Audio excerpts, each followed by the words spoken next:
Efésios capítulo 5, a partir do verso 1, o texto diz assim: portanto, sejam imitadores de Deus como filhos amados e vivam em amor, como também Cristo nos amou e se entregou por nós como oferta e sacrifício de aroma agradável a Deus.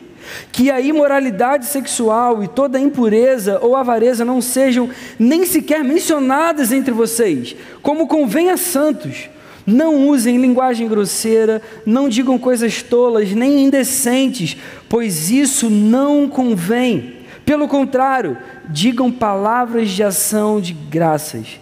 Fiquem sabendo disto: nenhuma pessoa imoral, impura ou avarenta, porque a avareza é idolatria, tem herança no reino de Cristo e de Deus. Amém. Amém? A salvação é pela graça. Sim, a salvação é pela graça. Não há nada que eu e você possamos fazer para que a gente seja alcançado pela graça do nosso Senhor, pela graça de Jesus. Não há nada que a gente possa fazer para a gente conseguir o favor de Deus. Não há nada que a gente possa fazer para a gente obter a graça, para a gente obter o amor, a misericórdia de Deus. Ele nos alcança, Ele nos salva, Ele perdoa os nossos pecados, Ele se importa com a nossa vida, e isso é maravilhoso. Toda a ação de regeneração, de transformação da nossa mente, do nosso corpo, do nosso coração, no sentido da gente passar a amar Jesus, da gente se converter de fato, vem exclusivamente do Senhor. É uma obra que a gente chama na teologia de monergística. Não é uma obra sinergística, não existe sinergia. Tipo, Deus tem o papel dele, a gente tem o nosso papel, junta essas coisas e a gente obtém a salvação. Não é assim. A gente entende que vem única e exclusivamente de Deus. No entanto, a vida cristã, depois da nossa conversão, depois da regeneração do coração, é uma vida de santificação. A vida cristã, depois que a gente se converte, que a gente passa a viver para Jesus, a nossa vida agora é uma vida de santificação. Santificação é o processo em que a gente se torna cada vez mais parecido com Jesus.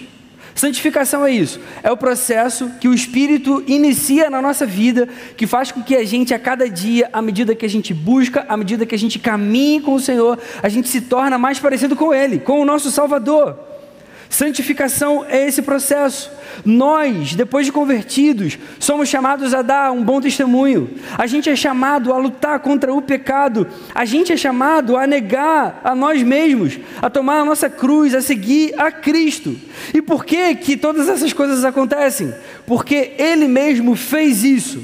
Jesus viveu assim. Nós então devemos fazer assim também. Em outras palavras, a vida cristã é uma vida de imitação. A vida cristã é uma vida de imitação. É exatamente isso que Paulo está ensinando para a gente nesse trecho de Efésios.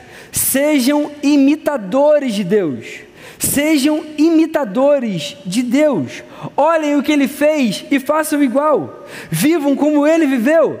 Falem como Ele falou. Ajam como Ele agiu.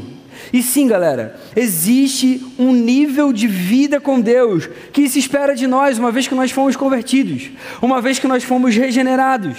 Quanto mais nós conhecemos o Senhor, quanto mais Deus nos dá da sua graça, do seu amor, mais nós somos chamados a amadurecer, a crescer. E isso é possível porque o nosso coração foi de fato transformado.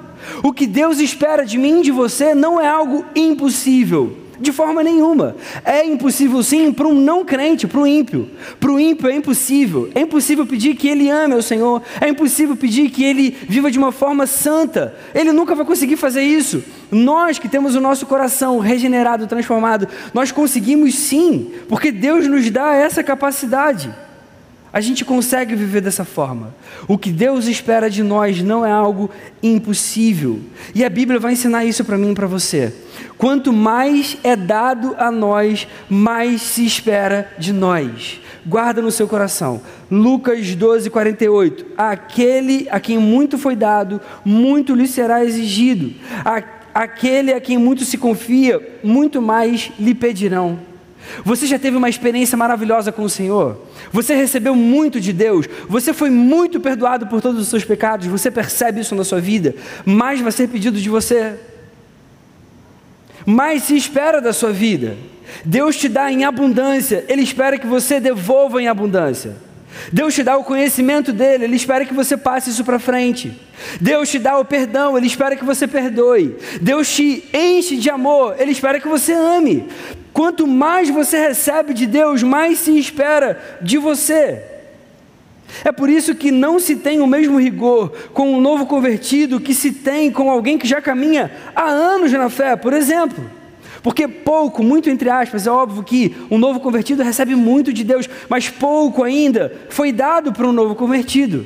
Então se espera pouco dele ainda.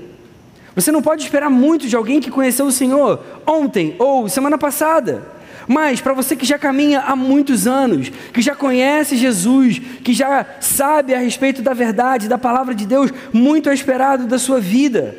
É esperado sim um nível de conduta mais elevado, de forma de agir para aqueles que já estão na caminhada cristã há mais tempo. E isso não é legalismo, de forma alguma. Isso acontece por amor e por imitação. Uma vez que Jesus pagou um preço altíssimo pela nossa vida, é esperado agora que eu e você vivamos como Ele viveu. E por isso, a continuação do texto de Efésios faz muito mais sentido agora. Depois de Paulo falar, sejam imitadores de Deus, ele vai dizer que a imoralidade sexual e toda impureza ou avareza não sejam nem sequer mencionados entre vocês, como convém a santos. Não usem linguagem grosseira, não digam coisas tolas nem indecentes, pois isso não convém. Pelo contrário, digam palavras de ação de graças. Quando a gente lê um texto desse, a gente tem que se perguntar: Cristo faria alguma brincadeirinha de cunho sexual? Cristo mencionaria alguma coisa imoral? Se eu sou chamado a imitar Jesus, a viver como Ele viveu, não faz sentido eu sequer brincar com coisas que nem passariam pela cabeça de Jesus. Quem vive assim, quem vive sem temor, não teve o coração regenerado. Por isso o apóstolo vai dizer que esses não têm herança no reino de Cristo e de Deus. Por isso o apóstolo Paulo vai dizer: nenhuma pessoa imoral, impura ou avarenta, porque avareza é idolatria, avareza é o contrário de generosidade. Uma pessoa avarenta é aquela que acha que todas as coisas são dela, não entende que Deus é quem dá, então você não consegue agir com generosidade. E Paulo vai dizer: isso é idolatria. Você começa a amar tanto, você começa a idolatrar aquilo que está na sua mão.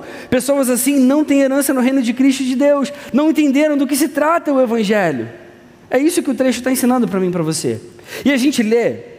Quando a gente conhece o Senhor, quando a gente lê a Bíblia há mais tempo, a gente pensa assim: cara, isso aqui é meio óbvio, não é? São coisas que parecem óbvias, mas será que elas são tão óbvias assim? Muita gente cresce na igreja, passa anos aqui, servem aqui no nosso meio, tocam no ministério de louvor, lideram, mas a sensação é que depois de anos, essas coisas da Bíblia parece que não entram no coração de verdade. Aí a gente ouve falar de brincadeirinhas que desagradam a Deus, a gente ouve falar de fofocas que acontecem aqui, a gente ouve falar de maledicência que tem acontecido, a gente ouve falar de embriaguez, a gente ouve falar de palavrões, a gente ouve falar de divisão, a gente ouve falar de falta de santidade. E eu estou falando aqui que a gente começa a ouvir esse tipo de coisa de gente que está aqui no nosso meio há anos, que tem vivido uma vida sem nenhum temor. E pior, achando que é só esconder dos pastores, que está tudo certo. Deixa eu falar uma coisa para você. A partir do momento que você acha que esconder alguma coisa de mim, ou de algum pastor aqui, é a sua maior preocupação, meu irmão, minha irmã, comece a se preocupar com a sua salvação. Comece a se preocupar com a sua salvação. Provavelmente você não entendeu nada a respeito de quem Deus é.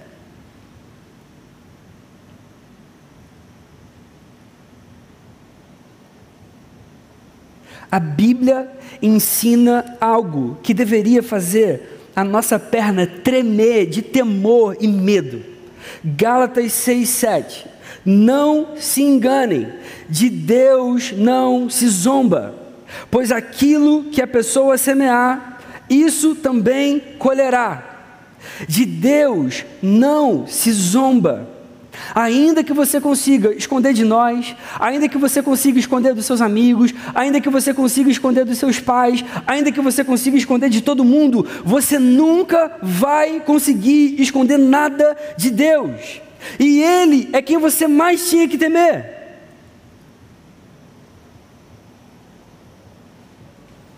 Vamos tirar algumas lições aqui desse texto para a nossa vida. E minha oração de verdade é que Deus encha o nosso coração de temor aqui essa noite. Que Ele mexa com os nossos corações de uma forma que a gente volte a temer.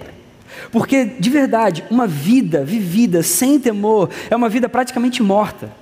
E eu espero que a gente saia daqui essa noite alertado. Primeira consideração que eu vou fazer sobre esse texto. Entre os crentes não deve haver nem brincadeiras de coisas que Deus odeia. Entre os crentes, entre aqueles que foram chamados por Jesus, não deve haver nem brincadeirinha de coisas que Deus odeia. Versos 3 e 4, que a imoralidade sexual e toda impureza ou avareza não sejam nem sequer mencionadas entre vocês, como convém a santos.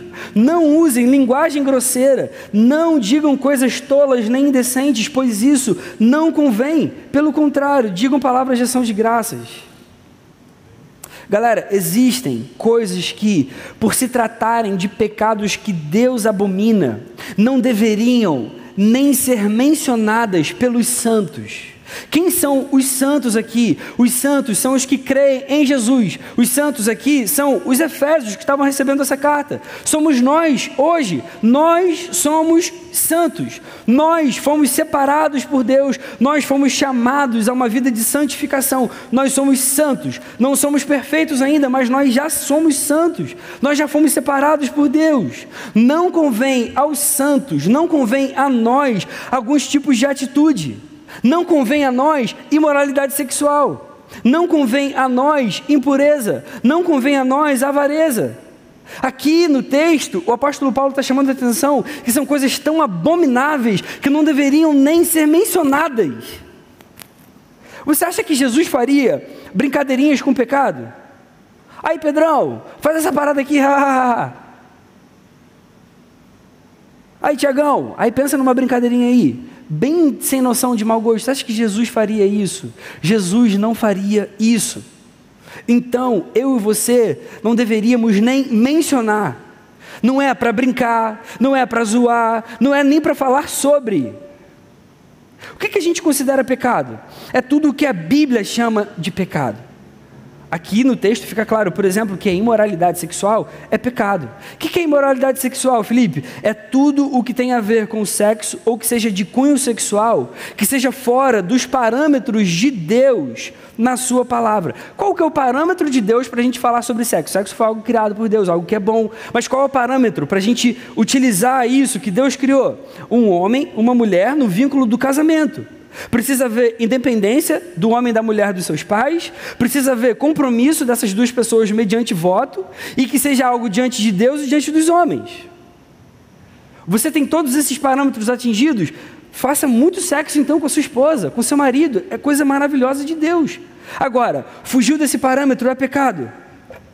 Você está namorando e está se deleitando com o seu namorado, com a sua namorada, isso é pecado. Você está se masturbando direto, é pecado. Você está se chafurdando na pornografia, pecado. É tudo que tem a ver com sexo, ou que seja de cunho sexual, que esteja fora dos parâmetros de Deus revelados na sua palavra. Aí o que a palavra está ensinando para mim e para você é, essas coisas não deveriam ser feitas pelos santos, não deveriam nem ser mencionadas. Quanto mais a gente zoar ou praticar esse tipo de coisa. E a gente vai para a palavra, a gente aprende, de Deus não se zomba. Você pode tentar esconder, você pode achar que não vai dar em nada, mas meu amigo, de Deus não se zomba. De Deus não se zomba.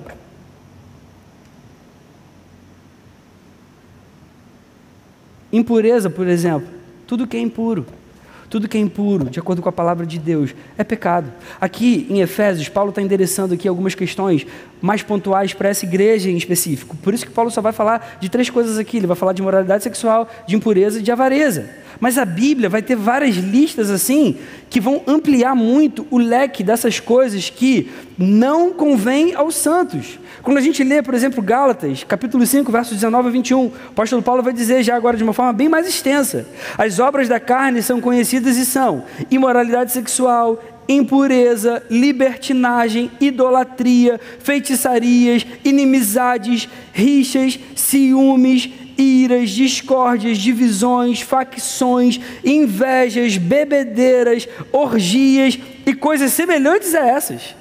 E o apóstolo Paulo termina falando: declaro a vocês, como antes já os preveni, que os que praticam tais coisas não herdarão o reino de Deus. Num outro momento, tem uma outra lista que aí é o próprio Jesus falando. Apocalipse 21, verso 8. Quanto, porém, aos covardes, aos incrédulos, aos abomináveis, aos assassinos, aos imorais, aos feiticeiros, aos idólatras e a todos os mentirosos, a parte que lhes cabe será no lago que está queimando com fogo e enxofre, a saber, a segunda morte. Jesus está falando aqui claramente do inferno. Cara, Paulo e Jesus falando, Jesus é muito mais duro que Paulo. Paulo vai dizer assim: ó, essas pessoas aqui não herdarão o reino dos céus. Parece que ele está até sendo mais tranquilo aqui. Jesus fala assim: olha só, para esses que praticam essas coisas, o que está reservado é fogo pelo resto da eternidade, é inferno. Quem pratica as obras ímpias vive como um ímpio. Isso é fruto de quem ainda não se converteu. Aí eu vou abrir aqui um parênteses para a gente falar sobre bebida alcoólica, bebedeira, é o que o apóstolo Paulo aqui chama na listinha aqui de bebedeiras, quando a gente bebe de uma forma e a gente sai um pouquinho do limite, pouquinho não, muito, você já entendeu o que eu quero dizer? Repara que isso aqui é colocado como algo que entristece o coração de Deus, é como um pecado, tá? E aí, deixa eu deixar algo aqui muito claro. A bebida em si não é pecado. O objeto em si não é pecado. Bebida alcoólica não é pecado, assim como o sexo também não é pecado. O que é pecado é o que a gente faz com essas coisas. Se a gente faz fora daquilo que Deus planejou que fosse, que devesse ser feito. Beleza? O que a Bíblia vai ensinar para mim e para você a respeito do pecado com a bebida é se embebedar. Você se embriagar é pecado. Você perdeu o controle porque você está cheio de álcool na sua mente, cheio de álcool no seu corpo. Isso é pecado diante de Deus. Então, meu irmão, minha irmã, se você não consegue beber de uma forma controlada, não beba. Estou falando assim com todo amor e temor. E deixa eu abrir meu coração para não parecer assim, pô, parece que eu estou só aqui, tá, legalista. Eu gosto de vinho, eu gosto de alguns drinks. Eu tomo na minha casa com a minha esposa. Tomo na minha casa, numa boa. Eu sei o meu limite, eu sei o quanto que eu consigo dizer. Agora, uma coisa que é importante: se você chegou num nível que você gosta tanto disso, que você não consegue dizer não, talvez isso já tenha se tornado um vício na sua vida. Por exemplo, você bebe, problema nenhum beber. Aí você fala assim: não, mas eu bebo tranquilo, eu sou controlado. Aí todo dia você bebe, todo dia. Você consegue hoje falar assim: não, hoje eu não vou beber. Se eu chegasse para você e falasse: brother, se eu falasse assim: irmã querida, hoje não bebe, em amor a Jesus, você consegue dizer não para a bebida? Ou é algo que já virou um desejo tão forte no seu coração que você não consegue nem mais dizer não? Se você não consegue dizer não, provavelmente isso deve ter se tornado já um vício para você. Agora, vamos supor que todo mundo aqui beba de uma forma bem tranquila, de boa. Suponha que você pegue os seus amigos que são crentes e pense assim: cara, todo mundo aqui é de boa, todo mundo aqui vai respeitar, não tem problema nenhum, tá tranquilo. Aí a Bíblia vai ensinar para mim e para você outra coisa que a gente precisa sim se preocupar. A Bíblia vai ensinar para mim e para você sobre a questão da aparência do mal. Aí a Bíblia vai falar assim: olha, fujam de toda forma de mal, fujam da aparência do mal. 1 Tessalonicenses 5:22, abstenham-se de toda forma de mal. Outras versões vão dizer: mantenham-se afastados de toda forma de mal. Outras versões vão falar da aparência do mal. E isso significa que, meu irmão, minha irmã, ainda que a gente esteja ali com a melhor das intenções, numa boa, ninguém está pecando, está todo mundo com, de repente, sei lá, uma latinha de cerveja na mão, numa boa. Se aquilo for um mau testemunho para alguém, se aquilo for um motivo de escândalo para alguém, se aquilo envergonhar o Evangelho, a gente deveria fugir de fazer. Por exemplo, pensa numa rodinha assim, amigos da igreja, vamos sair para tomar só uma latinha. Se alguém do mundo olhar para isso e pensar que aquilo ali é igualzinho à roda da faculdade, que só tem descrente, meu irmão, minha irmã, isso é um mau testemunho. A gente não deveria fazer. Você entende? Aí a Bíblia vai ensinar para mim e para você que a gente não deve fazer por amor aos de fora e por amor aos nossos irmãos e por amor àqueles que talvez tenham alguma dificuldade com esse assunto. Você sabia que na nossa igreja existem pessoas ex-alcoólatras? E não sei se você sabe, mas uma pessoa que se tornou alcoólatra uma vez na vida e hoje ela está limpa, ela é alcoólatra o resto da vida, ela tem que lutar para sempre contra aquilo. Então, por amor a esse irmão da nossa igreja, a gente não deveria beber perto dele, não deve nem sentir o cheiro de álcool. Se eu amo a vida dele, eu não devo fazer isso em amor a ele. É o que a Bíblia ensina para mim e para você. Então, o que a gente vai fazer? Você gosta muito? Deixa para tomar sua bebida na sua casa, com a sua esposa, com seu marido, talvez com um ou outro amigo que você convide para um ambiente íntimo, que isso não seja escandaloso para pessoas de fora, ou escandaloso para pessoas da própria igreja. É isso que a palavra ensina para mim e para você. 1 Coríntios, capítulo 10, versos 23 e 24. Todas as coisas são lícitas, mas nem todas convêm. Todas as coisas são lícitas, mas nem todas edificam. Ninguém busca o seu próprio interesse, e sim o do seu próximo. Aí versos 32 e 33, não se tornem motivo de tropeço nem para judeus, nem para gentios, nem para a igreja de Deus, assim como também eu procuro em tudo ser agradável a todos, não buscando meu próprio interesse, mas o de muitos para que sejam salvos. Se a nossa postura, mesmo que a gente tenha a melhor das intenções, mesmo que a gente tenha a certeza diante de Deus que a gente não está cometendo pecado, se isso tem alguma aparência de mal, se isso pode levar o nosso irmão, a nossa irmã a pecarem, a caírem, a gente não deveria fazer por amor a essas pessoas, por amor ao Evangelho, por amor a Cristo. Entre os crentes não deve haver nem sequer brincadeiras de coisas que Deus odeia. Deu para entender, galera? Segunda coisa que o texto vai ensinar: imoralidade, impureza e avareza são condutas de quem irá para o inferno. Imoralidade, impureza e avareza, pecados deliberados, são condutas de quem vai viver eternamente no inferno. Verso 5, fiquem sabendo disto, nenhuma pessoa imoral, impura ou avarenta, nenhuma pessoa que teve a vida transformada, que se arrependeu dos seus pecados, tem herança no reino de Cristo, de Deus. Galera, aqueles que praticam essas coisas ímpias estão destinados ao inferno, não tem meio termo.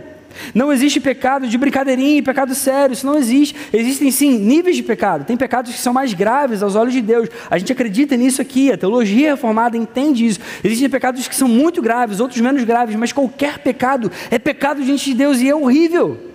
Qualquer pecado é muito sério, até o menor deles.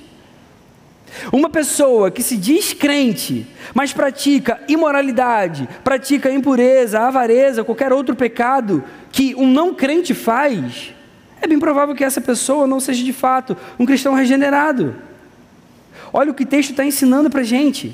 Esses são os frutos de quem tem uma vida ímpia, de quem não teme o Senhor. Quem não teme o Senhor vai fazer imoralidade. Quem não teme o Senhor vai viver uma vida impura. Quem não teme o Senhor vai ser avarento. Quem não teme o Senhor vai participar de orgia, vai participar de bebedeira, vai participar de feitiçaria, vai fazer um monte dessas coisas. Quem não teme o Senhor é que vive assim. Os santos dão fruto de uma vida que ama o Senhor. Os ímpios dão fruto de quem odeia e rejeita a Jesus. Jesus vai ensinar para mim e para você que pelos frutos a gente vai conhecer a árvore. Você quer saber se você é salvo? Você quer saber se alguém é salvo? Olha para os frutos. Não estou falando aqui que cabe a nós julgar e dar um veredito, você não é isso. Mas naturalmente a gente vai perceber quem é salvo e quem não é pelos frutos. Um salvo nunca vai cometer um pecado e vai ficar de boa, desde que os pastores da igreja não saibam. Você entende? Por isso a palavra vai mostrar para a gente que pecados assim são uma demonstração, uma evidência de quem nunca conheceu o Senhor, de quem nunca se tornou servo de Cristo de fato. E aí, a palavra precisa alertar a gente mais uma vez, de Deus não se zomba. De Deus não se zomba. Aquilo que o homem semear, ele vai colher de fato. Não adianta, você pode enganar o pastor, você pode enganar sua namorada, você pode enganar seu namorado, você pode enganar seus pais, seus amigos. Você nunca vai conseguir enganar o Senhor. E sinceramente, se você acha que o seu maior problema é o pastor da igreja saber, você está muito enganado. Eu vou contar uma coisa sobre mim, eu sou muito fácil de ser enganado. Se você marcar um gabinete comigo e me contar uma história bonita, eu vou acreditar em tudo que você me disser. Vou mesmo, vou acreditar, vou rir com você, vou achar o máximo, vou até contar a sua história para outras pessoas. Você consegue me enganar muito fácil, mas muito fácil. Eu não vou ficar duvidando de você. Só se, sei lá, se for uma coisa muito evidente, sim, você está mentindo descarado. Eu também não sou idiota. Não sou mesmo, mas assim, você vai me enganar fácil. Agora, você nunca vai conseguir enganar a Deus. Dele é que você tinha que ter medo. Medo mesmo, medo, temor, reverência. Viver uma vida de pecado deliberado, intencional, é postura de quem ainda está no inferno e provavelmente vai passar a eternidade lá. Terceira coisa, a vida cristã se trata de imitação. Vida cristã se trata de imitação. Os 2 primeiros versos, portanto, sejam imitadores de Deus como filhos amados, vivam em amor como também Cristo nos amou. Cristo amou a gente, então vivam assim. Cristo falou dessa forma, então falem assim. Cristo fez de tal jeito, então faça assim também. Como eu sei se eu sou salvo mesmo? Veja o quanto você tem imitado Jesus, ou pelo menos se esforçado para imitar, ou pelo menos desejado ser parecido com Ele. Uma vez, ouvindo uma aula excepcional do pastor Heber Campos Júnior, lá no doutorado, ele disse algo maravilhoso, eu anotei, nunca mais esqueci. E eu estou com aquilo guardado já há uns anos, já doido para usar numa pregação, finalmente vou conseguir usar aqui, hoje, agora. O maior sinal de admiração é a imitação. O maior sinal de admiração que você pode ter por alguém é a imitação. A melhor forma de você honrar alguém, de você reconhecer alguém, é o quanto você imita essa pessoa. Você já percebeu que quando você tem alguém que é uma referência para você, você começa a querer imitar essa pessoa, você começa a querer fazer escolhas parecidas com essa pessoa, você de repente começa a se vestir igual, você começa a ir aos mesmos lugares, você começa a imitar as gírias, o jeito, as palavras dessa pessoa. É por isso que o Pai deseja que todos imitem o seu Filho. Ele deseja que todos os seres humanos sejam iguais ao Filho. Porque a imitação de Cristo é tão eficaz, porque ela mostra que a gente vive aquilo que a gente diz crer. E essa era a grande diferença entre Jesus e os mestres da lei do seu tempo. Jesus, ele vivia aquilo que ele pregava de fato. Os mestres da lei viviam uma vida totalmente hipócrita, mentirosa, falsa. É por essa razão que o discipulado é tão importante para a gente. Não o discipulado sistema que a gente tem na igreja. Discipulado, alguém encontra com você e fica se encontrando semanalmente. Não, é o que isso significa. É a razão de ser discipulado, é a gente caminhar com pessoas que vão ajudar a gente a se tornar mais parecido com Jesus, a se tornar um discípulo. Isso é discipulado. Discipulado é a ordem de Jesus de irmos e fazermos discípulos em todos os lugares. Discípulos que façam tudo o que Ele mostrou, o que Ele ensinou, como Ele ensina lá no finalzinho do Evangelho de Mateus. Basicamente, Jesus está pedindo que nós façamos imitadores dEle. É isso que Jesus quer de mim e de você. Você discipula alguém, o seu papel como discipulador é fazer com que o seu discipulando imite cada vez mais a Jesus, não a você. Isso é discipulado. Nós sermos imitadores de Cristo. A vida cristã se trata de imitação do nosso Senhor. Vamos aplicar esse texto aqui na nossa vida. Primeira aplicação, não zombe de Deus. Não zombe de Deus. No último dia, irmão querido, irmã querida, naquele último dia, você não vai prestar contas aos pastores. Naquele último dia, você não vai prestar contas ao líder de célula, ao supervisor da sua célula, ao seu discipulador. Você não vai prestar contas a nenhum de nós. Você vai prestar contas a Deus. E eu posso garantir que isso, dependendo, pode ser bem pior do que você imagina. Se você acha que isso é uma palavra que o pastor usa, de repente, para impactar. Não, a Bíblia ensina isso para mim. Hebreus 4,13. Todas as coisas estão descobertas e expostas aos olhos daquele a quem temos de prestar contas. Romanos 14,12. Assim, pois, cada um de nós prestará contas de si mesmo diante de Deus. Tem vários textos que vão falar da nossa prestação de contas diante de Deus, tá? Eu só trouxe 2 porque senão vai ficar imenso aqui, mas já deu para provar para você. Isso é bíblico. A gente vai prestar contas diante de Deus. Não adianta você esconder coisas dos pastores achando que, Deus é a parte mais fácil. Deus sempre vai perdoar, Deus é cheio de graça, cheio de amor. Deixa eu dizer uma coisa para você. Deus é cheio de graça, sim, cheio de amor, mas Ele não é um Deus bobalhão, não, cara.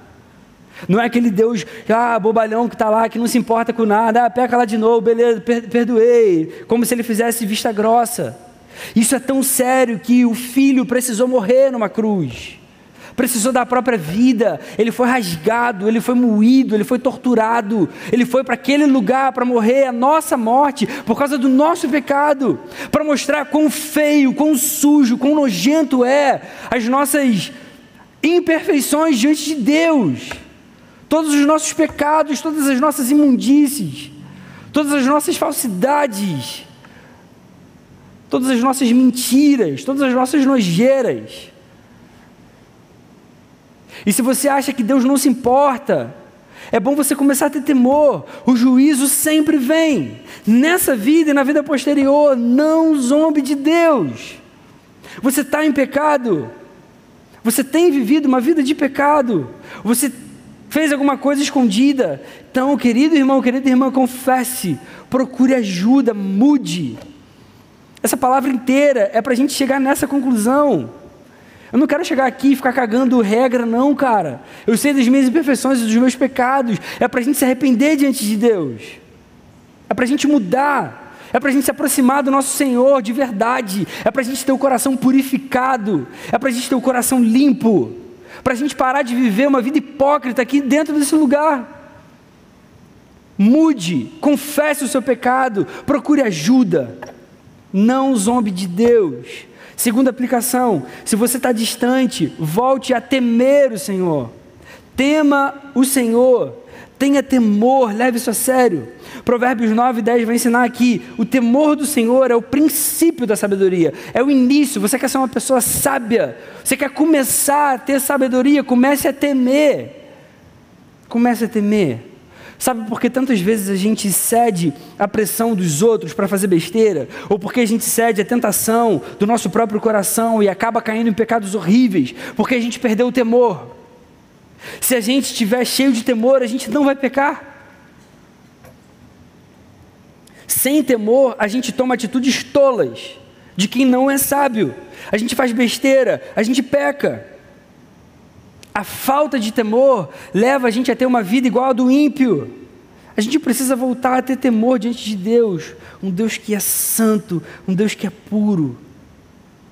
O nosso Deus, Ele nos ama e deu o próprio Filho para perdoar os nossos pecados. A boa notícia, como eu falei agora há pouco, é que sempre há tempo para arrependimento. Se arrependa do seu pecado. Eu não estou falando aqui só do remorso, não, do tipo, poxa, fiz besteira, o que vão pensar de mim? Tem muita gente que, às vezes, fica triste, fica com um remorso, porque pensa assim, o que as outras pessoas vão falar? Meu amigo, você ainda não entendeu. Pouco importa o que os outros vão falar e vão pensar. Olha para a sua vida e para o seu coração. Você, diante de Deus, é dele que você vai prestar conta. Comece a entender isso de uma vez por todas. Isso é arrependimento. É claro que a tristeza, o remorso, isso são coisas que fazem assim parte do arrependimento verdadeiro. Mas não é só isso.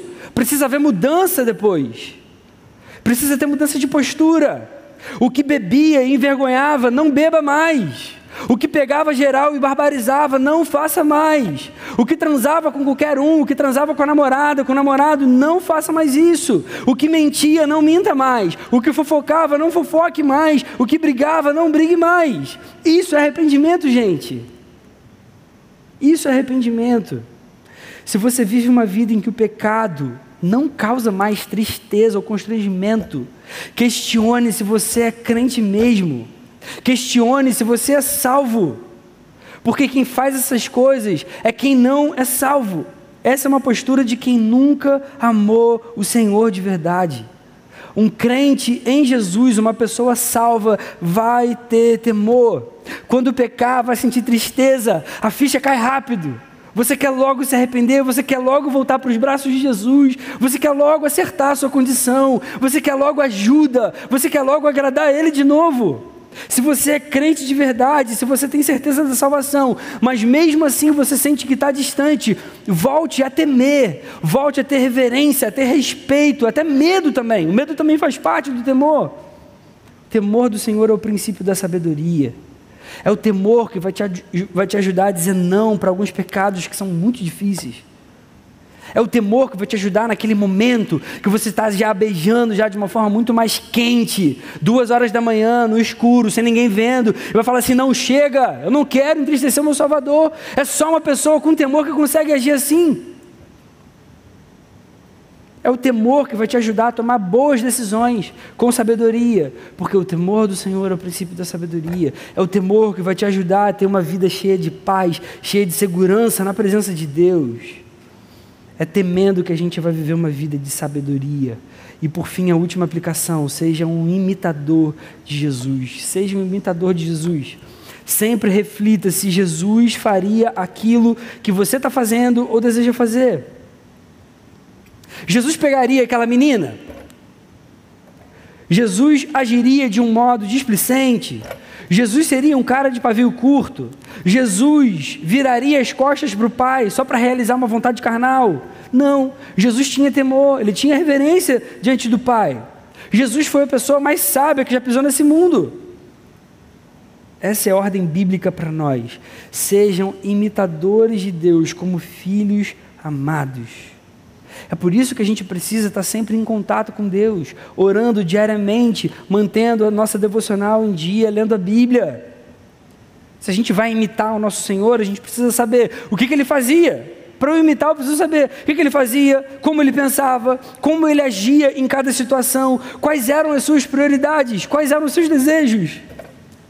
Quando você vai para a palavra, você vai ver que Jesus orava, Ele amava o Pai, Ele dava bom testemunho, Ele se importava com as pessoas, Ele amava a sua família, Ele falava sempre a verdade, Ele era manso no tempo certo, Ele era duro no tempo certo.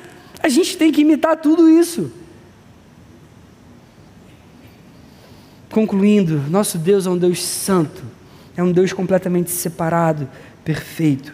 Existem coisas que Ele sim abomina, por isso a gente não deve nem mencionar, nem fazer brincadeirinha.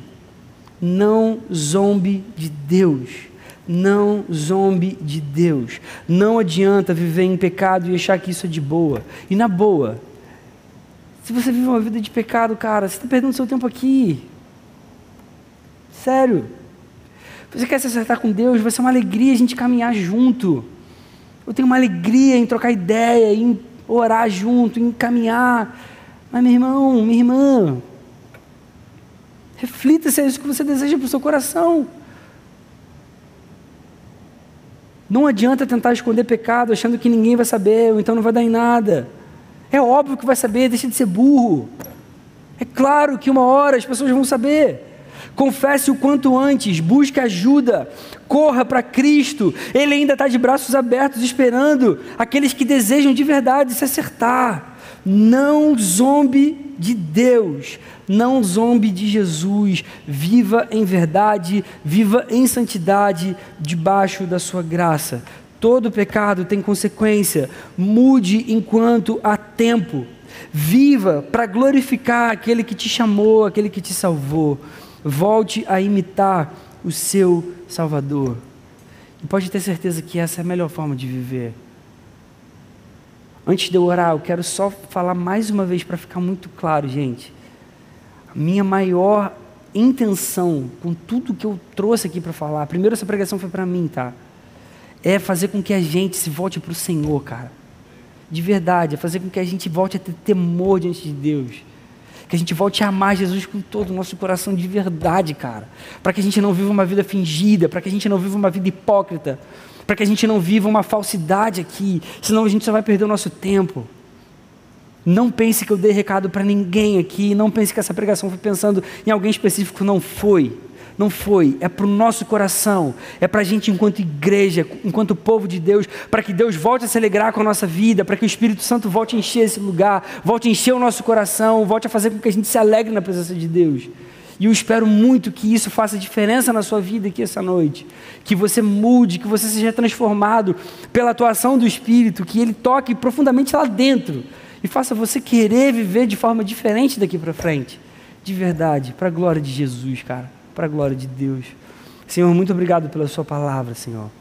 Muito obrigado porque você nos ama e por isso que quando a gente olha para textos assim que exortam o nosso coração, a gente pode entender que essa palavra veio do Senhor, porque só quem ama, só quem se importa, fala coisas que a gente precisa ouvir, Deus.